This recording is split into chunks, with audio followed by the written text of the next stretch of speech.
All right, recipe one for the day. So I do a recipe very similar to this. It's my one pot sausage orzo that I did in the winter that was tomato based, a little more wintry feel to it.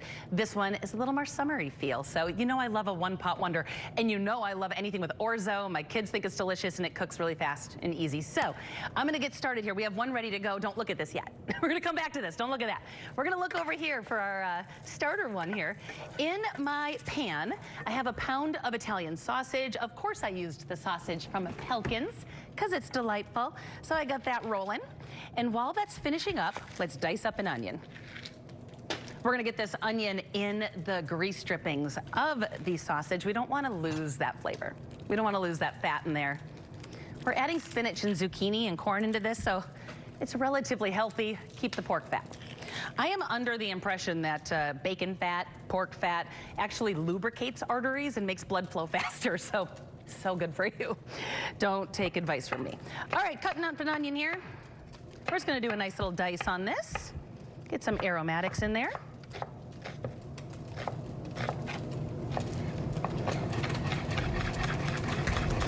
Now, people ask me all the time what kind of onions I use. I am a brown/yellow onion girl. I just find that it's what cooks the best. So I always have a big bag of onions sitting in my fridge at all times. That was a big side. I'm gonna cut that one in half here. Now that my sausage is done, I'm gonna take it out. I don't want it in the pan. We're gonna add it in a little bit later. I just wanna keep those drippings in. So let's get the sausage out. I'm gonna try and keep the drippings in.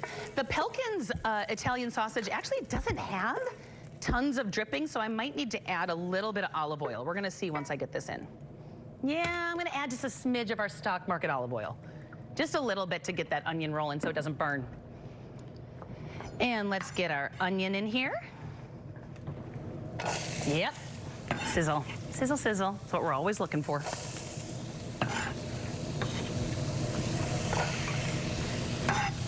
All right, and we want this to sink down a little bit before I add the rest of our vegetables. So let's give this a little zhuzh.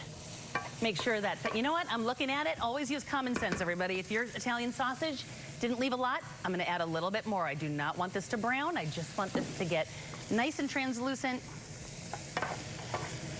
Ooh, I'm standing right over them. Getting a little bit of the cry. It's fine. We can't all be Demi Moore and Ghost. I know I talk about that, but I made my husband, okay, TMI. I made my husband watch Ghost the other day.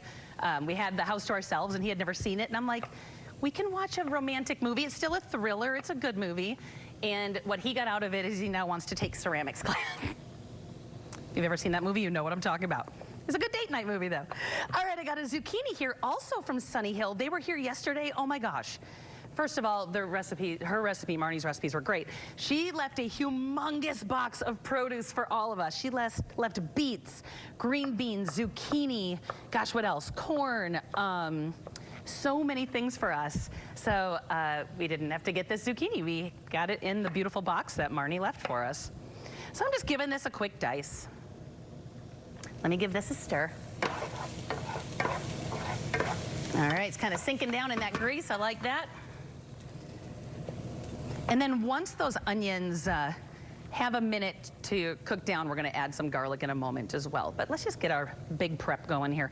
Now, I normally like to have all of this prepped and ready to go. My mise en place, it just means things in its place.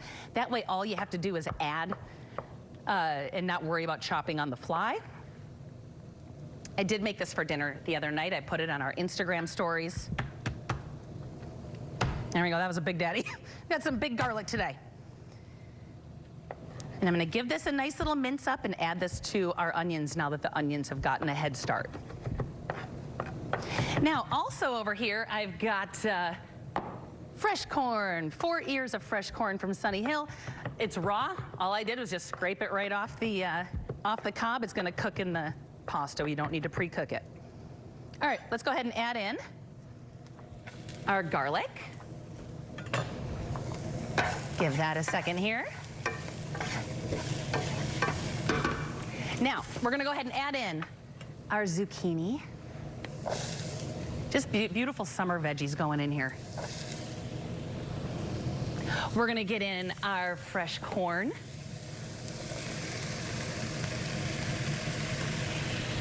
I'm gonna get in a little bit of butter. We're gonna give this a head start because we're gonna be making a roux and making this a little bit thicker. So let that corn melt in there, or that butter, along with a pinch of chili flake and a tablespoon of Italian seasoning. And now let's just mix all of this up. Let's do a little salt and pep while we're at it. A little salt, a little pep. Give that a good stir, let that butter start melting down.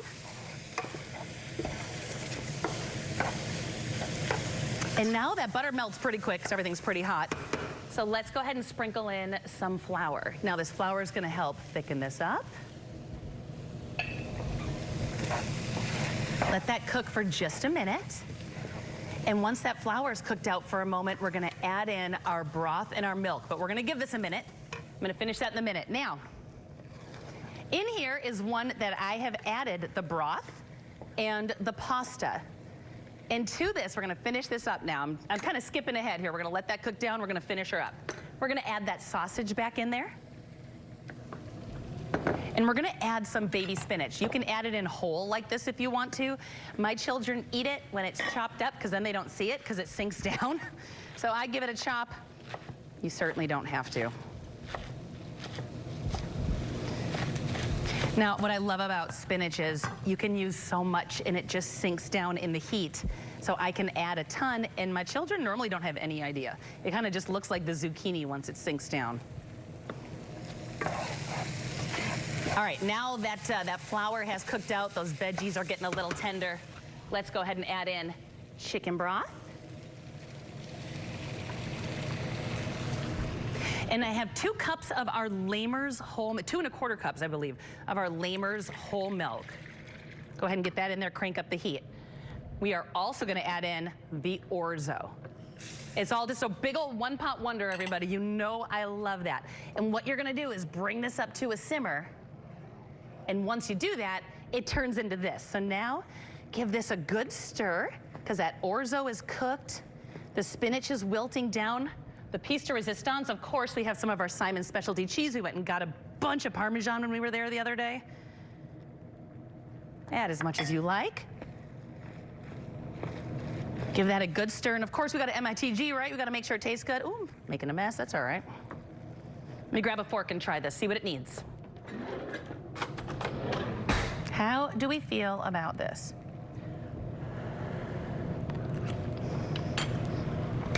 Love it. Needs a little more cheese, a little more salt, a little more pep, and it's good to go. All right, let's plate her up. This is so delicious. This is already starting to almost come to a simmer. It takes no time at all.